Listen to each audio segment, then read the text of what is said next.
Bonsoir, monsieur le juge. Ravi, Oui, bon, le forum est très ravi de vous avoir parmi nous. merci bien. Comme vous le savez, monsieur le juge, le forum de dialogue des magistrats africains, c'est une nouvelle association Oui. professionnelle qui vient d'être créée Mhm. sous le Ok. régime du droit marocain. Voilà. Elle est basée à Rabat, mais elle Mhm. a une connotation plutôt spéciale, Oui, une connotation scientifique, juridique, qui, mhm. on peut dire, Oui. euh, qui va se réunir de temps en temps. Chaque quinzaine Mhm. ou chaque mois, je vais avoir un débat ou une rencontre avec un collègue de chaque pays africain qui va nous parler, Oui. nous exposer sur l'organisation de son pays pour au moins avoir Ok. une idée globale, une vision qu'on va se partager ensemble, nous, entre Ok. collègues des pays d'Afrique. Voilà. Ok. Donc, Ouais. le but de créer ce forum, c'était d'avoir un espace Oui. à nous, un espace juridique, un espace pour les Oui. magistrats de l'Afrique, Mhm.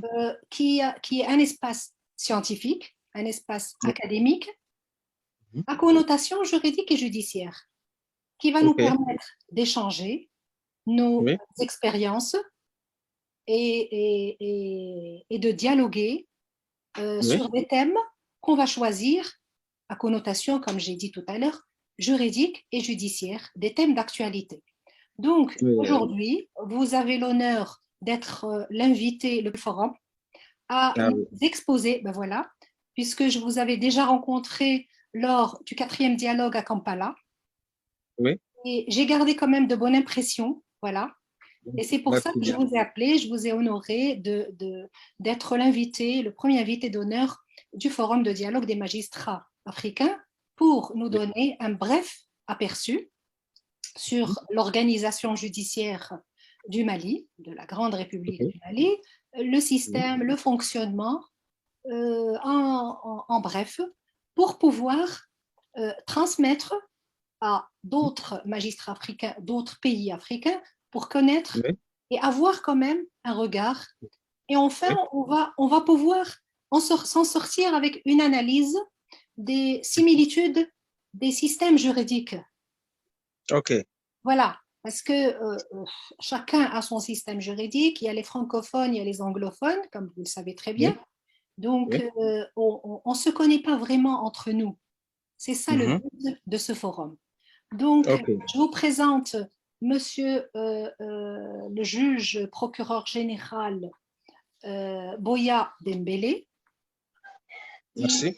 qui nous honore et que je dois quand même présenter et dire que c'est l'ex-avocat général à la Cour de cassation de Mali, un ex quand même secrétaire général au ministère de la Justice et des Droits de l'Homme du Mali, et aussi c'est notre cher professeur à, comment je vais dire, à l'université du Mali. Je vous laisse quand même faire une toute petite présentation parce que votre CV est tellement consistant que je me suis un petit peu perdue. Donc, D'accord. notre juge et cher collègue procureur général Boya Dembélé, je vous laisse la parole. Merci, monsieur le juge. Je vous laisse la Oui, parole. vraiment, merci, madame. C'est un honneur pour moi. Bonjour à tout le monde d'abord. Bonjour, bonsoir à tout le monde. C'est un honneur pour moi d'être l'un des premiers à intervenir sur ce forum du dialogue des magistrats africains. C'est vraiment un honneur et un plaisir pour moi de participer à cet échange d'expériences, à cet échange des pratiques judiciaires en Afrique et pour partager un peu nos expériences. Et comme vous l'avez rappelé, bon, concernant mon CV, j'étais le procureur général de la Cour suprême jusqu'à février en tout cas. Donc, j'ai quitté ce poste-là il y a quelques mois et je suis en attente. Avant ça, j'ai été secrétaire général de la Cour suprême, avocat général à la Cour suprême et puis secrétaire général du ministère de la Justice. Et j'ai été avant cela également conseiller technique à la primature, cabinet du Premier ministre, conseiller technique au ministère de la Justice. Et j'ai exercé les fonctions de président du tribunal pendant 8 ans à l'intérieur du pays, notamment à Kuchala et à Ségou. Et puis, j'ai exercé les fonctions de juge d'instruction et des juges de paix à compétences étendues dans au moins 2 localités du Mali, dont celle du nord et puis du centre, à Ansongo précisément et à Bankas. Maintenant, pour en venir à l'organisation judiciaire du Mali, pour aller rapidement, voilà. L'organisation judiciaire en République du Mali, je ne vais pas rentrer dans l'historique, mais je vais vous présenter l'organisation judiciaire actuelle. L'organisation judiciaire actuelle, on a au sommet de la pyramide la Cour suprême, qui est la juridiction supérieure en matière judiciaire, administrative et des comptes. C'est la plus haute juridiction dans ce domaine-là, en matière judiciaire, administrative et des comptes. Parce qu'à côté de la Cour suprême, il y a la Cour constitutionnelle qui est chargée du contrôle de la constitutionnalité des lois et puis de la proclamation des résultats des élections présidentielles et législatives. Donc, la Cour suprême est la plus haute juridiction. Elle est chargée de l'unification de la jurisprudence de façon générale au Mali. Donc, elle comprend 3 sections, une section judiciaire, une section administrative et une section des comptes. La section judiciaire, c'est la juridiction suprême dans tous les domaines judiciaires, judiciaire privé, j'entends, en matière pénale, civile, commerciale et sociale.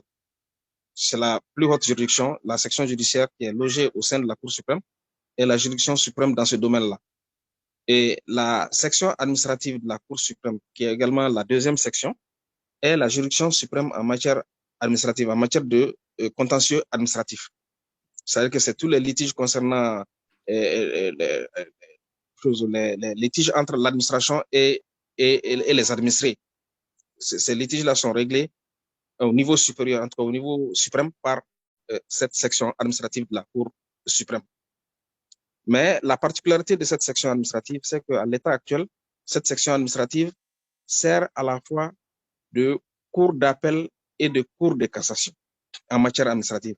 Parce que nous avons créé en 2011 des cours administratives dans les chefs-lieux de certaines régions. 5 cours administratives d'appel ont été créées, mais elles ne sont pas fonctionnelles encore pour l'instant. Dès qu'elles seront fonctionnelles, la Cour suprême n'exercera plus ce rôle. Mais actuellement, la section administrative de la Cour suprême est à la fois cour d'appel et cour de cassation en matière administrative. Elle siège à la fois en appel et en cassation. C'est une particularité. Et nous avons la section des comptes, qui est la juridiction suprême du jugement des comptes, des comptables publics de façon générale. Et au sein de cette section des comptes est logé ce que l'on appelle communément aussi, comment dirais-je, la juridiction chargée des finances, comment on appelle ça encore, c'est le jugement des comptables publics, le jugement des comptables à ce niveau-là. Donc, ça, c'est la section des comptes. Au niveau suprême, toujours, au niveau de la pyramide, au sommet de la pyramide, vous avez aussi la Cour constitutionnelle qui est, comme je l'ai dit, chargée du contrôle de la constitutionnalité des lois et de la proclamation des résultats des élections présidentielles et législatives. Au niveau de la pyramide, toujours, au sommet de la pyramide, toujours, se trouve aussi la Haute Cour de justice, qui est chargée de juger le président de la République et les ministres en cas de haute trahison. Hein? Elle est composée de députés élus, de députés qui sont élus. Donc, mais le parquet est assuré par le parquet général de la Cour suprême. Le parquet auprès de la Haute Cour de justice est assuré par le parquet de la Cour suprême. Donc, ça, ce sont les juridictions supérieures qui sont au sommet de la hiérarchie. Au bas de cette hiérarchie, de ce sommet-là, vous avez, sinon, si on peut dire au plan intermédiaire, vous avez les cours d'appel. Les cours d'appel, nous en avons actuellement 3 cours d'appel, à Bamako, à Mopti et à Kai. Mais depuis le 2011 aussi, la nouvelle organisation judiciaire a prévu la création d'autres cours d'appel à Sikasso, Gao et Ségou. Mais elles ne sont pas encore fonctionnelles. Et également, toujours au niveau du second degré, nous avons les cours administratifs d'appel, que je viens de rappeler aussi. La loi de 2011 a prévu, la nouvelle organisation judiciaire de 2011 a prévu également la création de cours administratifs d'appel. Elles sont créées sur le papier, mais elles ne sont pas encore fonctionnelles. Elles vont s'installer progressivement. Ça, c'est au niveau de la cour d'appel. La cour d'appel, elle est, pour un peu parler de qu'est-ce que c'est que notre cour d'appel. Notre cour d'appel est juge d'appel de toutes les affaires en matière civile, commerciale et sociale. Et également, en matière pénale, il y a la chambre d'accusation qui est juge d'appel des jugements rendus ou des décisions rendues par les juges d'instruction. Et puis, il y a la chambre d'accusation, dont je viens de parler. Et puis, il y a la cour d'assises. La cour d'assises, elle est au niveau de la cour d'appel, mais elle est chargée du jugement des crimes exclusivement. Elle est chargée du jugement des crimes, hein, de tous les crimes. Ça, c'est au niveau de l'appel, du niveau de l'appel. Et la cour administrative d'appel, elle est juge d'appel des jugements rendus par les tribunaux administratifs. Et maintenant, pour en venir aux tribunaux administratifs, disons, on va venir aux tribunaux de première instance, le premier degré. Au premier degré, vous avez ce que nous appelons les tribunaux de grande instance. Nous avons les tribunaux de grande instance, nous avons les tribunaux d'instance et nous avons les tribunaux administratifs, nous avons des tribunaux de commerce, des tribunaux du travail. Donc, nous avons des tribunaux spécialisés en matière de commerce, des tribunaux spécialisés en matière de travail et il y a des tribunaux en matière administrative. Les tribunaux de grande instance connaissent des matières, comme je l'ai dit, civiles, commerciales, sociales et coutumières. Ils connaissent de toutes ces affaires-là. Mais l'organisation judiciaire, la nouvelle organisation judiciaire de 2011 a un peu élevé le taux de compétence seulement à ce niveau-là, de ces juridictions-là. Hein? Le taux de compétence des tribunaux de grande instance et d'instance. Les tribunaux de grande instance et d'instance ont pratiquement la même compétence en matériel et puis même au plan du taux de compétence. Ils ont la même compétence. Seulement, la différence, c'est que les tribunaux d'instance ne sont pas, les tribunaux de grande instance sont dans les grandes agglomérations, quoi, dans les chefs-lieux de région et dans les communes de Bamako et certains cercles du Mali. Ouais. Il y a des tribunaux de grande instance. Les tribunaux d'instance maintenant ont remplacé les justices de paix à compétence étendue, qui existent toujours parce que les justices de paix à compétence étendue existaient jusqu'en 2011 dans les chefs-lieux de cercle, sauf quelques rares cercles où ces justices de paix avaient déjà été transformées en tribunaux de grande instance. C'est le cas de Kuchala, de Kita, notamment. Hein?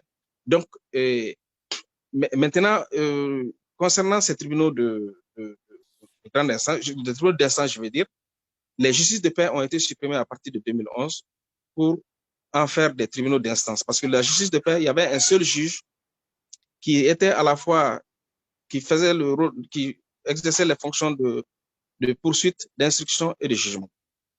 Il était un juge à 3 casquettes, comme on le dit. Mais actuellement, avec les tribunaux d'instance, on a éclaté pour conférer et pour nommer un procureur à ce niveau-là, un président et un juge d'instruction au moins. Oui, oui. Donc, pour assurer une certaine collégialité. Oui, c'est ça, exactement. Donc, voilà, donc il y a la collégialité au niveau, la collégialité aussi a été instituée à tous les niveaux. La collégialité. Voilà. Donc, il y a la survivance de quelques justices de paix jusqu'à présent parce qu'on est en train d'aller progressivement à l'installation de ces tribunaux d'instance en lieu et place des justices de paix, compte tenu du nombre de questions de personnel et des moyens de l'État. On est en train de les installer progressivement. Donc, mais au finish, toutes les justices de paix devraient être supprimées pour être remplacées par les tribunaux d'instance. Donc, il y a les tribunaux d'instance maintenant et les tribunaux de grande instance qui se connaissent les matières dont je viens de vous parler précédemment. Ensuite, il y a les tribunaux de commerce qui sont chargés des affaires de commerce, comme les droits des affaires. De façon générale, les litiges entre commerçants. Donc, le taux de compétence aussi a été rehaussé à ce niveau pour aller jusqu'à 5 minutes. Le taux de compétence. Mais antérieurement, elle était inférieure à cela. Il y a les tribunaux du travail qui sont chargés également de trancher les litiges entre les travailleurs et leurs employeurs, de façon générale, et également les différents collectifs du travail. Ça, c'est les tribunaux du travail. Ces tribunaux de travail existent également dans toutes les localités où se trouve un tribunal de grande instance. Pratiquement, il y a un tribunal de travail dans toutes ces localités. Et également, nous avons les tribunaux administratifs. Les tribunaux administratifs existent actuellement, les tribunaux administratifs existent seulement dans les ressorts des cours d'appel. Nous avons 3 cours d'appel actuellement. Il y a également 3 tribunaux administratifs dans le ressort de chaque cour d'appel. Et ces tribunaux administratifs connaissent des litiges relevant du ressort de chaque cour d'appel. Mais avec la nouvelle organisation judiciaire de 2011, on a multiplié le nombre on a augmenté le nombre de ces tribunaux administratifs pour aller jusqu'à 6. Mais ces 3 autres ne sont pas fonctionnels pour l'instant. Pour l'instant, seuls 3 tribunaux administratifs sont fonctionnels. À Bamako, Kay et Mopti. Donc, grosso modo, voilà l'organisation judiciaire en République du Mali du point de vue des juridictions. Mais maintenant, du point de vue des magistrats. Les magistrats sont nommés en Conseil supérieur de la magistrature. Ils font un concours pour accéder au corps des magistrats. Il faut faire un concours d'accès à la magistrature. Après le concours, vous faites 2 ans de formation, dont 1 année de formation théorique et 1 année de formation pratique à l'Institut national de formation judiciaire. Après ça, vous suivez une carrière et la carrière, elle est évolutive et il y a un avancement automatique de 2 ans chaque année. Et nous avons un conseil supérieur de la magistrature qui est chargé de la gestion de la carrière des magistrats. Ce conseil supérieur est présidé actuellement par le président de la République. Il y a le ministre de la Justice qui est le vice-président.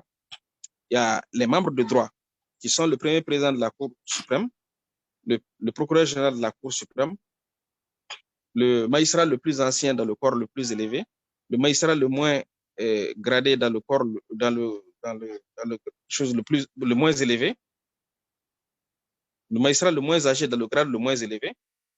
Et puis, il y a les directeurs nationaux. Le directeur national de l'administration de la justice est membre. Il y a l'inspecteur des services judiciaires qui est membre. Le directeur national de la fonction publique aussi est membre de droit. Mais il y a également les membres élus, ceux qui sont élus par leur père. Ils sont élus suivant le grade.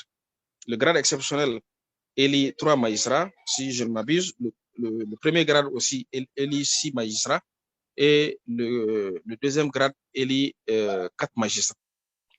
Donc, il y a les membres élus et les membres de droit.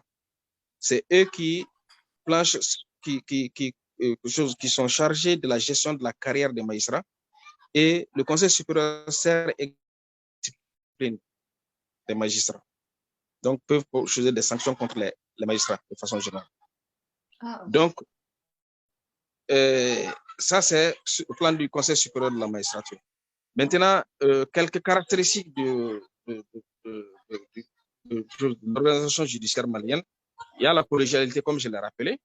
C'est-à-dire que désormais, ce n'est pas un seul juge qui rend la décision, mais c'est plusieurs juges, 3 au moins, qui rendent la décision. Ainsi qu'au niveau de la cour d'assises. La cour d'assises est complétée par des assesseurs, 4 assesseurs qui complètent la cour d'assises. Et il y a le principe de la séparation des fonctions. Des fonctions, oui. C'est-à-dire que des fonctions. Celui qui juge, celui qui poursuit n'est pas celui qui juge, qui instruit, et celui qui instruit n'est pas celui qui juge. Il y a une séparation des fonctions, de ces 3 fonctions-là au sein des juridictions. Oui, ça c'est universel. C'est universel. Hein? C'est universel. Voilà, c'est universel. Oui, c'est universel. Ah, ça, c'est universel. Il y a quelques, de façon générale, il y a quelques nuances, quelques changements, mais l'organisation judiciaire, vraiment dans sa globalité, elle est universelle. Oui. Voilà. Elle est universelle, voilà. Et il y a de façon générale l'indépendance des magistrats. L'indépendance des magistrats, mais surtout les magistrats du siège dans leur diction du droit, c'est-à-dire que dans leur travail de rendre la justice, ils ne sont soumis qu'à l'autorité de la loi. Les magistrats du siège. Les magistrats du parquet, eux, au contraire, ils sont hiérarchisés. Voilà, ça c'est vraiment des caractéristiques qui sont universelles, mais il est bon que je rappelle que cela existe également au Mali comme tel. Voilà, grosso modo, c'est ça l'organisation judiciaire en République du Mali. Mais il y a l'OHADA aussi, dont on peut peut-être parler en filigrane, parce que en matière administrative, la CCGA, dont il y a certains pays d'Afrique qui sont affiliés, donc qui sont membres de l'OHADA, et en matière de droit des affaires, cette la Cour de justice, de justice est juridiction de cassation dans ces domaines-là. Donc, ces affaires sont généralement renvoyées pour la cassation à cette CCJA-là. Voilà, concernant le droit des affaires. Ah. Voilà, grosso modo, sommairement résumé, l'organisation judiciaire en République du Mali. Oui, je vous remercie beaucoup pour cette, un petit peu la connexion. Est-ce que vous m'entendez toujours? La connexion, de temps en temps, elle est un petit peu instable. Ce que j'ai remarqué, oui, moi je vous entends. Oui, ce que j'ai remarqué ici, c'est que, comme je l'ai bien expliqué, la justice, elle est universelle partout, avec quelques nuances de changement d'un pays à l'autre selon le côté francophone et le côté anglophone. Donc, ce que j'ai compris sur ce que vous avez expliqué sur la Cour suprême et les sections. Donc, vous avez dit, vous avez une section judiciaire, une section administrative et une section des comptes. Oui. Donc, c'est la section des comptes qui s'occupe de tout ce qui est finances de l'État. Voilà. Oui. Oui. Donc, pour moi, ça, c'est un peu nouveau parce que ici, au Royaume du Maroc, on a quand même la Cour des comptes qui s'occupe de ça. Donc, ce n'est pas intégré dans la Cour de cassation. Oui. Oui, voilà. Par rapport au, comment je dirais, par rapport aux tribunaux administratifs, on a des tribunaux administratifs de première instance et l'appel et la cour d'appel administratif. Voilà, même s'ils ne sont pas nombreux, on aura quand même le temps d'exposer une fois spécialement l'organisation judiciaire du Royaume de Maroc. Je vais l'organiser prochainement avec un de nos magistrats marocains qui quand même donnera un aperçu comme celui-ci, très bref, de l'organisation judiciaire, du fonctionnement de cette organisation, et aussi, le plus important chez nous et le nouveau au Royaume du Maroc, c'est après la Constitution, la nouvelle Constitution de 2011, un Conseil supérieur du pouvoir judiciaire a été mis en place. Oui. Et après, en 2017, le ministère public, ou plutôt le parquet, s'est détaché de l'exécutif. Donc, actuellement, on a une entité qui est loin de l'exécutif, loin du ministre, qui est le parquet et qui est géré par la présidence du ministère public. Et ce président du ministère public, c'est lui-même le procureur général au niveau de la Cour de cassation, qui est en même temps le président du ministère public. OK. Voilà.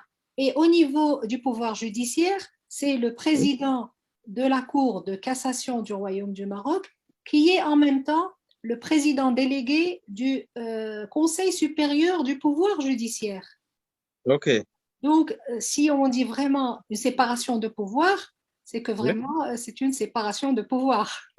Bien sûr. Ça, je constate qu'il y a une évolution vraiment une grande très évolution, significative dans votre organisation judiciaire. Une grande évolution qui nous a été octroyée, qui nous a été octroyée suite à la dernière réforme de la Constitution du Royaume du Maroc en 2011. Voilà. Ça, c'est l'idéal que nous recherchons tous. Tous les magistrats recherchent vraiment... On aura, Monsieur le procureur général, on aura encore une autre séance. J'ai pris note des points de similitude, le pour et le contre, ce qu'on a en commun, ce qu'on n'a pas en commun. Je vais encore vous redemander une autre fois de vous poser quelques petites questions concernant aussi le même thème, l'organisation judiciaire. Et la prochaine fois, on aura autour de la table un magistrat marocain qui nous donnera quand même un exposé plus détaillé de notre organisation judiciaire, la répartition et la pyramide de notre organisation judiciaire. Donc, on vient à la fin, on arrive à la fin. Je voudrais préciser 2 points, si tu me permets. Oui, bien sûr, Monsieur le procureur général, je vous écoute. Je peux préciser dans la section des comptes, effectivement, nous devrons évoluer vers une cour des comptes également. Oui. Parce qu'au niveau des organisations africaines, il a été demandé que les pays créent des cours des comptes. Mais notre problème, c'est que nous devons réviser la Constitution pour arriver à la création de cette Cour des comptes, ce qui n'est pas encore fait. Donc, c'est pourquoi nous avons encore cette section des comptes logée au sein de la Cour suprême. Et la chambre dont je parlais, la chambre importante, c'est la chambre de discipline budgétaire et financière. J'ai vu que dans d'autres lieux, c'est même une cour qui est consacrée, quoi. Voilà, c'est cette précision que je voulais donner. Et en plus, nous avons les pôles judiciaires spécialisés en matière de terrorisme au niveau du tribunal de grande instance. Et nous avons le pôle économique et financier, qui est l'équivalent du parquet financier en France, quoi. Voilà, nous avons un pôle économique et financier également. Ce sont ces précisions que je voulais ajouter. C'est ce que j'allais vous dire, c'est que moi aussi, je suis passée quand même par un stage à l'École nationale de la magistrature, l'ENEM de Paris. Donc, oui. Et j'ai vu sur votre CV que vous avez fait quand même presque le même chemin. Et, bon, oui. Oui, et j'ai bien compris maintenant, quand vous avez exposé le système judiciaire malien, oui. Que c'est plus ou moins c'est la justice française. Donc, bien sûr, oui. Voilà, c'est presque l'organisation, presque la répartition de l'organisation de la justice française. Donc, on aura encore une fois une autre rencontre, Monsieur le procureur général.